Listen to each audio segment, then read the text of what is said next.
मूळ कारण असं आहे अध्यक्ष महोदय, माझा जो मूळ प्रश्न आहे तो आमच्या अहिल्यानगरमध्ये सुमन काळे म्हणून एक पारधी समाजातली महिला होती आणि हिला सोनं चोरीच्या गुन्ह्यामध्ये हे जामखेडच्या पोलिसांनी ताब्यात घेतलं होतं। चौकशीत सुमन काळे यांना पोलिसांनी बेकायदेशीर डांबून ठेवून मारहाण केल्याने झालेल्या जखमीमुळे मृत्यू झाला असल्याचा अहवाल दिला आहे। म्हणजे आपण एकीकडे पाहतो की या केसमध्ये अनेक घटनाक्रम होणं गरजेचं होतं, अनेक चौकशा होणं गरजेचं होतं, याचे चार्जशीटसुद्धा वेळेत झाले नाहीत।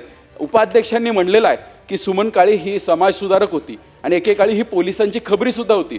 अध्यक्ष महोदय, तिला चुकीच्या केसमध्ये अडकवलं गेलं आणि तिचा कस्टडीमध्ये मृत्यू झाला। या तपासामध्ये तफावत दिसून येते। त्यामुळे माझी अध्यक्ष महोदय आपल्या मार्फत सरकारला विनंती आहे की याचा फेर तपास होणं गरजेचं आहे।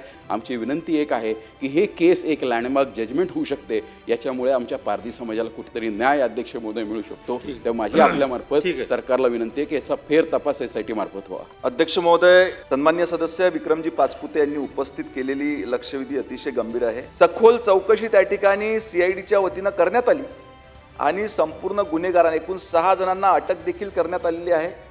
संपूर्ण चौकशी त्या ठिकाणी करण्यात आलेली आहे, परंतु अजूनही स्थानिक नातेवाईक, त्या भागातले लोकप्रतिनिधी यांच्या काही शंका असतील ना, आपली जी SITची मागणी आहे ती माननीय मुख्यमंत्री महोदयांच्या परवानगीने पुढील कारवाई करण्यात येईल।